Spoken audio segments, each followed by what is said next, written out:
Cette semaine, Destination Francophonie vous emmène au Québec, et plus précisément à Montréal. Bonjour, quand on parle du Québec, on évoque toujours cet îlot francophone baignant au milieu d'un océan anglophone ici au Canada, et des Québécois comme de farouches défenseurs de la langue française et de leur identité francophone. Oui, cela est toujours vrai, mais le Québec a changé. C'est aujourd'hui une société multiculturelle qui attire tous les francophones de la planète. D'ailleurs, depuis quelques années, le Québec joue la carte de l'ouverture de la francophonie sur tout le continent américain. Pour vous donner un exemple concret, je vous emmène à l'Université de Montréal rencontrer 60 jeunes francophones venus de toutes les Amériques.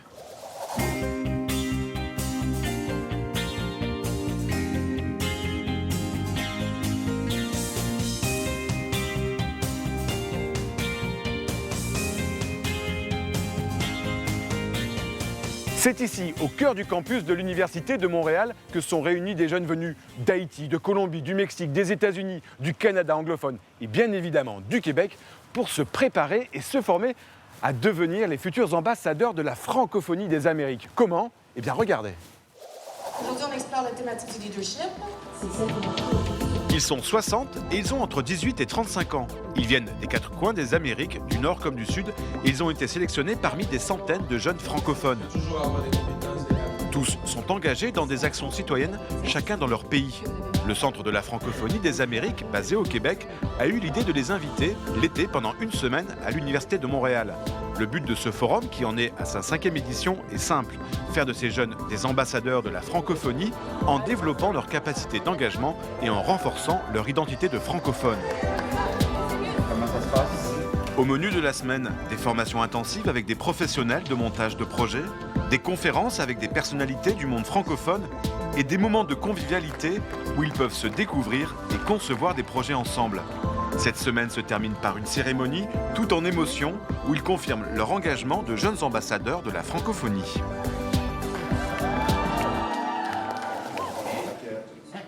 Pendant une semaine, ils vivent ici ensemble, ils travaillent, ils échangent leur point de vue, leur expérience. Ils se forment aussi, comme dans cet atelier de formation sur le numérique auquel participe Chantal. Elle vient d'une région majoritairement anglophone du Canada. Chantal, pour toi, qu'est-ce que ce forum t'apporte concrètement?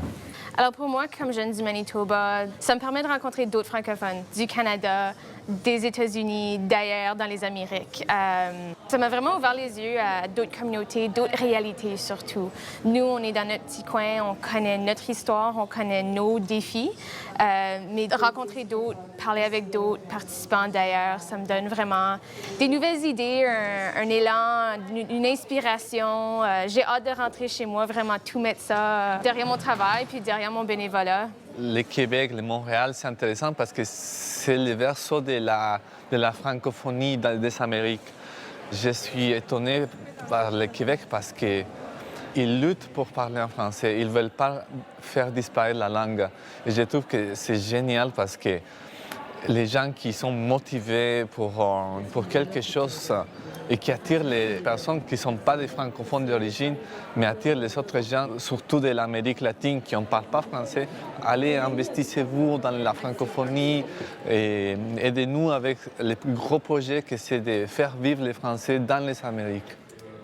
De savoir qu'il y a autant de jeunes francophones à Cuba, au Honduras, au Venezuela, c'est pas une réalité à laquelle j'avais été confrontée. Puis ça m'a marqué, puis ça m'a beaucoup inspiré pour l'avenir de savoir qu'il y a des jeunes francophones engagés partout dans le monde. De ma perspective en tant que Québécoise, d'être 8 millions de Québécois qui ont comme première langue le français, dans une marée en Amérique du Nord de 350-400 millions d'anglophones, de savoir qu'il y a d'autres jeunes francophones engagés partout, ça apporte une certaine vitalité à cette langue-là. Puis ça fait du bien, en fait, de pouvoir réseauter puis de rencontrer des gens qui ont des priorités qui sont similaires aux miennes. C'est super valorisant, en fait, de savoir qu'il y a des gens qui continuent de porter ce message-là au quotidien aux quatre coins du monde. On se sent partie prenante d'un mouvement qui est plus grand que soi. Vous retrouverez l'intégralité de ces témoignages de ces jeunes ambassadeurs de la francophonie des Amériques sur notre site internet. Nous, on se retrouve la semaine prochaine pour une nouvelle destination. D'ici là, bonne semaine à tous sur la planète francophone.